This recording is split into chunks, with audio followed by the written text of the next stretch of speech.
Hello dear student, आप सभी का एक बार फिर स्वागत करते हैं अपने इस यूट्यूब चैनल पे। आज के इस वीडियो में क्लास 10 सामाजिक विज्ञान की मोस्ट वांटेड एक और पेपर लेकर आ चुके हैं। यदि आपको 2025 का एग्जाम देना है तो ये आपके लिए मॉडल प्रश्न पत्र 2025 का मोस्ट वांटेड होने वाला है। अगर आपने अभी तक कुछ नहीं पढ़ा है तो बस इस पेपर को सॉल्व करके चले जाइए, आपका 70 में 70 नंबर फिक्स हो जाएगा। ये मोस्ट वांटेड आपका वायरल पेपर है 2025 का। यदि आपको 95 प्लस स्कोर करना है बाबू, तो आपके लिए पेपर मोस्ट वांटेड होने वाला है। तो एक एक प्रश्न का सॉल्यूशन देखेंगे ताकि आपको कोई भी दिक्कत न हो। इसमें मैं सभी प्रश्नों को आपको दिखा दूंगा। बस इसको कैसे भी करके इस प्रश्न पत्र को यदि आपने तैयार कर लिया बाबू, तो आपका 95 प्लस स्कोर होने से कोई नहीं रोक सकता है। ये 2025 का मॉडल प्रश्न पत्र है जो कि आपके लिए एक रामबाण सिद्ध होने वाला है। तो चलिए वीडियो को स्टार्ट करते हैं। यदि आप हमारे वीडियो को पहली बार देख रहे हैं तो वीडियो को लाइक और चैनल को सब्सक्राइब जरूर कीजिएगा। इसी तरह मैं सभी सब्जेक्ट का तैयारी मोस्ट वांटेड क्वेश्चन के साथ करा रहे हैं। आप जाकर वीडियो को जरूर देख लीजिए और चाहते हैं कि हर एक सब्जेक्ट में 95 प्लस स्कोर करें तो आपको इस चैनल को सब्सक्राइब और दोस्तों में शेयर और एक प्यारा सा कमेंट जरूर करना है। जो बच्चा वाकई मेहनत कर रहा है और चाहता है कि 95 प्लस स्कोर हो तो वो एक प्यारा सा कमेंट कर देगा ताकि हमको पता चले कि वो बालक सच में मेहनत कर रहा है। तो आपको एक प्यारा सा कमेंट जरूर करना है, ठीक है। चलिए वीडियो को स्टार्ट करते हैं और इसके हम प्रश्न को करते हैं, ठीक है। ये आपका 2000 मॉडल प्रश्न पत्र आपका है, ठीक है। मॉडल प्रश्न 2025 का है इसको, तो इसको आपको जरूर तैयार कर लेना है ताकि आपको कोई भी दिक्कत ना हो, ठीक है।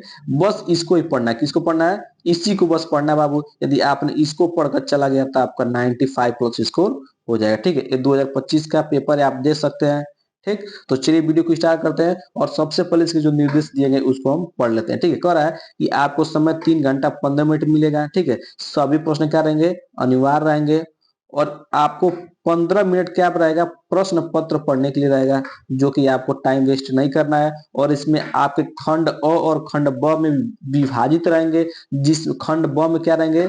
20 अंक के 20 वैकल्पिक प्रश्न रहेंगे, जिसको आपको ओमार सीट पर क्या करना होगा? फिल करना होगा, ठीक है। उस तरफ आपको क्या करना है? ओमार सीट पर उत्तर अंकित किए जाने के को पश्चात छोट उसे काटे नहीं तथा इरेजर एवं व्हाइटनर आदि का प्रयोग न करें, ठीक है। यदि आपने एक प्रश्न में 2 सर्कल कर दिया है तो उसको आप काटना नहीं है, ठीक है। खंड ब आपका जो कितने नंबर का रहेगा? 50 नंबर का रहेगा, ठीक है। जिसको वर्णात्मक 1 और वर्णात्मक 2 में क्या किया गया है? बांटा गया है। और मानचित्र संबंधित 2 प्रश्न रहेंगे, उसको भी क्या करना है। तो आप इसको खुद पढ़ सकते हैं एकदम अच्छे से। बाकी ये जो निर्देश दिए गए हैं आपको इसी निर्देश के अनुसार काम करना है, वरना आपका नंबर क्या हो जाएगा? कट जाएगा। तो मोस्ट वांटेड निर्देश है, इसको आप जरूर से जरूर एक बार पढ़ लीजिएगा, ठीक है। हम सीधे चलते हैं वो प्रश्नों पर, ठीक है। आपका प्रश्न क्या कर रहा है उसको देखते हैं, ठीक है। चलिए, आपका पहला प्रश्न है, बहुत विकल्प प्रश्न है कि राष्ट्रवाद का उदय उदय सर्वप्रथम किस देश में हुआ था? आपको बताना है कि राष्ट्रवाद का उदय सर्वप्रथम किस देश में हुआ था। मोस्ट वांटेड क्वेश्चन है। पहला ऑप्शन है जर्मनी, दूसरा ऑप्शन है फ्रांस, तीसरा है इटली और चौथा है ब्रिटेन, ठीक। तो इसका राइट आंसर क्या हो जाएगा? जो आपका राष्ट्रवाद का उदय होता है फ्रांस होता है। ऑप्शन नंबर बी क्या हो जाएगा? इसका राइट आंसर हो जाएगा, ठीक ना। ऑप्शन नंबर बी क्या हो जाएगा? राइट आंसर, ठीक है। चलिए अगला प्रश्न देखते हैं। अगला प्रश्न क्या है बाबू कि ड्विक मैटरनिख ने सामाजिक व्यवस्था का सबसे खतरनाक दुश्मन किसको माना था? मोस्ट वांटेड वाला क्वेश्चन है कि ड्विक मैटरनिख ने सामाजिक व्यवस्था का सबसे खतरनाक दुश्मन किसको माना? रूसो, विक्टर इमानुएल, काल्विन या जूसेppe मेत्सनी को, ठीक है। तो इसका राइट आंसर आपको बताना है। तो इसका राइट आंसर आपको क्या हो जाएगा? ऑप्शन नंबर डी, द वाला जो है, जूसेppe मेत्सनी को क्या माना था? दुश्मन माना था। किसको माना था वो? मेत्सनी को। ऑप्शन डी से क्या हो जाएगा? राइट आंसर हो जाएगा, ठीक है। इस तरफ चलते हुए अगले प्रश्न देखते हैं। अगला प्रश्न है सूती कपड़ा मिल का रूपरेखा किसने रखा? जो आपका सूती कपड़ा मिल का रूपरेखा किसने रखा? जॉन राइट ने या रिचर्ड आर्क राइट ने या एंड्रू कार्नेगी ने या जेम्स वाट ने, ठीक। तो मोस्ट वांटेड ये भी क्वेश्चन है, ठीक है। तो इसका राइट आंसर क्या हो जाएगा, इसका राइट आंसर हो जाएगा रिचर्ड आर्क राइट ने, रिचर्ड आर्क राइट ने। ऑप्शन नंबर ब इसका क्या हो जाएगा, राइट आंसर हो जाएगा, ठीक है। चलिए इस तरह अगला प्रश्न पढ़ते हैं। अगला प्रश्न है कि 1928 से 1934 के बीच भारत में गेहूं की कीमत 50% तक गिर गई। इसका कारण था अंतर्राष्ट्रीय बाजार में कीमतों का गिरना, कीमतों का बढ़ना, कीमतों का स्थिर रहना, या उपरोक्त में से कोई नहीं, ठीक है। तो कह रहा है कि 1928 से क्या कर बाबू, 1928 से 1934 में भारत में गेहूं की कीमत 50% तक गिर गई। इसका कारण था, क्या था, कीमतों का गिरना या कीमतों का बढ़ना। तो इसका राइट आंसर क्या हो जाएगा, इसका राइट आंसर हो जाएगा ऑप्शन नंबर बी, कीमतों का बढ़ना, जिसके कारण क्या 50% तक क्या हो गई, गिर गई, ठीक है। तो ऑप्शन नंबर ब क्या हो जाएगा, इसका राइट आंसर हो जाएगा, ठीक है। इसी तरह हमने 4 बायोलॉजिकल प्रश्न कर लिया। अब हम चलते हैं अगले प्रश्न पर। अगला प्रश्न क्या है, अगला प्रश्न आपका है कि 1948 ईस्वी में गुटेनबर्ग ने कौन सी पहली पुस्तक छापी। गुटेनबर्ग मोस्ट वांटेड क्वेश्चन है, गुटेनबर्ग ने कौन सी पुस्तक छापी थी 1448 में, ठीक है। जेन आयर, रमोना, हार्ट केटी डिड, या बाइबिल, बाइबिल, ठीक ना, बाइबिल, ठीक। तो इसका राइट आंसर आपको क्वेश्चन बताना है, कमेंट बॉक्स में इसका राइट आंसर बताना है। जो बच्चा इसका आंसर कमेंट बॉक्स में बताएगा वो वाकई में मेहनत कर रहा है, ठीक है। तो इसका आंसर आपको किसमें बताना है, कमेंट बॉक्स में बताना है, ठीक है। तो इसका आंसर आपको बता देना है कि पांचवा का ए, कि पांचवा के बी, कि पांचवा के सी, कि पांचवा के डी। इसका राइट आंसर कमेंट बॉक्स में जरूर बताना। जो बच्चा सच में मन कर रहा है वो जरूर बताएगा, बाकी जो टाइम पास कर रहा है वो नहीं बताएगा, ठीक है। चलिए छठा प्रश्न क्या है कि बेल्जियम में सामुदायिक सरकार का चुनाव कौन करता है। बेल्जियम में सामुदायिक चुनाव, इंपोर्टेंट प्रश्न है, इसको ध्यान से पढ़िएगा कि बेल्जियम में सामुदायिक सरकार का चुनाव कौन करता है। ऑप्शन आपका एक है एक ही भाषा बोलने वाले लोग, सभी भाषाओं को बोलने वाले लोग, केवल जर्मन भाषा बोलने वाले लोग, या उपरोक्त सभी, ठीक है। तो इसका राइट आंसर क्या हो जाएगा, इसका राइट आंसर हो जाएगा ऑप्शन नंबर द, उपरोक्त सभी। ऑप्शन नंबर डी क्या हो जाएगा, इसका राइट आंसर हो जाएगा, ठीक है। चलिए सातवां प्रश्न करते हैं। सातवां प्रश्न क्या है आपका कि निम्नलिखित में कौन सा लक्षण संघीय सरकार से संबंधित नहीं है। संघीय सरकार से क्या है, संबंधित नहीं है, इंपोर्टेंट प्रश्न है। कठोर, पहला ऑप्शन है कठोर एवं लिखित संविधान, शक्तियों का केंद्रीकरण, संघ एवं राज्यों को मध्य शक्तियों का विभाजन, सर्वोच्च न्यायालय, ठीक ना। इसका राइट आंसर क्या हो जाएगा, तो इसका राइट आंसर हो जाएगा ऑप्शन नंबर अ, कठोर एवं लिखित संविधान, कठोर एवं लिखित संविधान, ठीक ना। ऑप्शन नंबर एक क्या हो जाएगा, इसका राइट आंसर हो जाएगा। आशा करते हैं कि ये भी प्रश्न आपको एकदम अच्छे से क्लियर हो गया होगा। अगला प्रश्न 8वां नंबर है कि निम्नलिखित में से लैंगिक असमानता को बढ़ावा देने का कारण नहीं है, ठीक है। श्रम का लैंगिक विभाजन, जैविक बनावट, समाज का पितृ प्रधान होना, महिलाओं में साक्षरता, ठीक है, साक्षरता दर की कमी, क्या है, महिलाओं में साक्षरता दर की कमी। तो इसका राइट आंसर क्या हो जाएगा, इसका राइट आंसर होगा ऑप्शन नंबर क्या, ऑप्शन नंबर सी, समाज के प्रति प्रधान होना, ठीक है, पितृ प्रधान होना, ठीक है। ऑप्शन नंबर 100 क्या हो जाएगा, राइट आंसर हो जाएगा, ठीक है। चलिए इस तरह अब अगला प्रश्न करते हैं। अगला प्रश्न क्या है कि सांप्रदायिकता की समस्या प्रारंभ होती है जब धर्म को ही राष्ट्र का आधार मान लिया जाए, धर्म को राष्ट्र के अलग कर दिया जाए, सभी धर्मों को समान रूप से माना जाए, कुछ ही धर्मों को प्रधानता दी जाए, ठीक है। तो सांप्रदायिकता की समस्या प्रारंभ होती है जब कुछ ही धर्म को प्रधानता दी जाए। ऑप्शन नंबर बी क्या आ जाएगा इसका, option number D, option number D क्या आ जाएगा इसका राइट आंसर हो जाएगा, ठीक है। ऑप्शन नंबर डी, ठीक है, कुछ ही धर्मों क्या मानना, धर्मों को प्रधानता दी जाए, कुछ ही धर्मों को, ठीक है। तो इसका ऑप्शन नंबर द क्या आ जाएगा, राइट आंसर हो जाएगा, ठीक है। चलिए इस तरह अगला प्रश्न करते हैं। तो आपका अगला प्रश्न क्या है कि निम्नलिखित में कौन सा संघ सूची का विषय नहीं है। बहुत मोस्ट इंपोर्टेंट क्वेश्चन है कि संघ सूची का क्या है, विषय नहीं है। तो इसका राइट आंसर क्या हो जाएगा, पहला ऑप्शन है प्रतिरक्षा, मुद्रा, शिक्षा, विदेशी मामले। तो संघ सूची का इसका क्या है, आपका विषय नहीं है। तो इसका भी राइट आंसर आपको कमेंट बॉक्स में जरूर बताना है।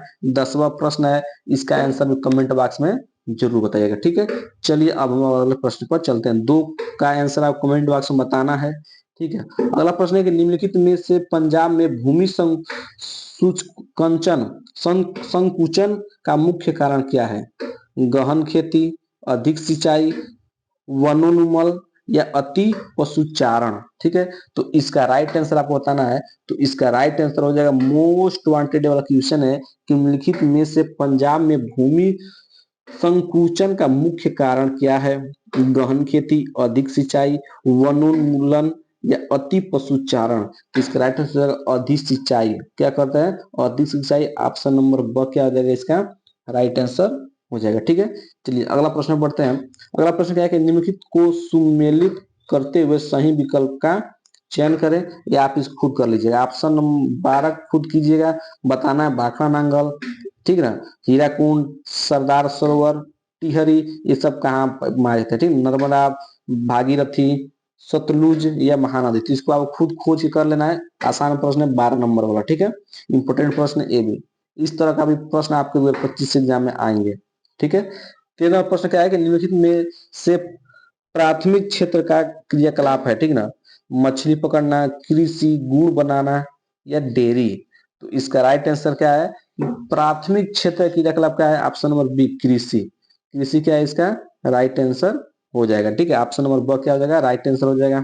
ठीक, चलिए इस हम लोग अगले प्रश्न को करते हैं। ये कृषि भी है और मछली पकड़ना दोनों है, क और ख, क और ख। ठीक है, लेकिन आपका यहाँ क और ख ऑप्शन नहीं दिया है। ठीक है, देखिए ध्यान समझिएगा। कह रहा है निम्नलिखित में से प्राथमिक क्षेत्र का क्रियाकलाप है। ठीक है, प्राथमिक क्षेत्र का क्रियाकलाप है। तो इसका राइट आंसर क्या हो जाएगा? गुण बनाना, मछली पकड़ना भी है और गुण बनाना भी। ऑप्शन नंबर स क्या हो जाएगा इसका राइट आंसर हो जाएगा। ठीक ना, इसका राइट आंसर क्या हो जाएगा? ऑप्शन नंबर स, क, ख और ग क्या हो जाएगा इसका राइट आंसर हो जाएगा। ठीक है, मछली पकड़ना भी है, कृषि भी है और गुण बनाना भी क्या है इसका राइट आंसर हो जाएगा। ठीक है, चलिए अगला प्रश्न बढ़ते हैं। अगला प्रश्न क्या है? अगला प्रश्न 14वां प्रश्न है कि सार्वजनिक एवं निजी क्षेत्र को किस आधार पर वर्गीकृत किया जाता है? सार्वजनिक एवं निजी क्षेत्र को किस आधार पर क्या किया जाता है बाबू? वर्गीकृत किया जाता है। रोजगार, आर्थिक क्रिया, उद्यम का स्वामित्व, श्रमिकों की संख्या। तो सार्वजनिक एवं निजी क्षेत्रों को किसके नाम पर श्रमिकों की संख्या पर क्या किया जाता है? आपका विभाजन किया जाता है। ऑप्शन नंबर द क्या हो जाएगा इसका राइट आंसर हो जाएगा। Option number the. ठीक है, चलिए अगला प्रश्न क्या है आपका? अगला प्रश्न है कि मुच्छरण से क्या तात्पर्य है? मुच्छरण से क्या तात्पर्य है?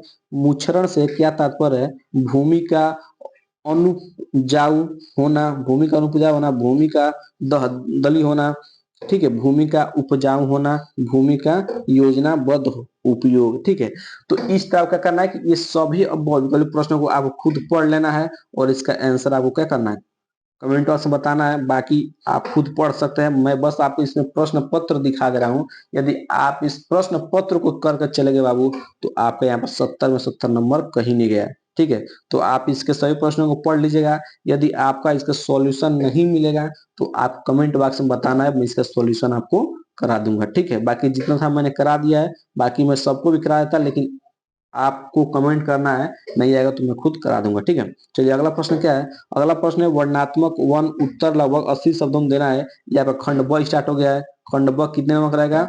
50 अंक का रहेगा। ठीक है, 50 अंक का ये है।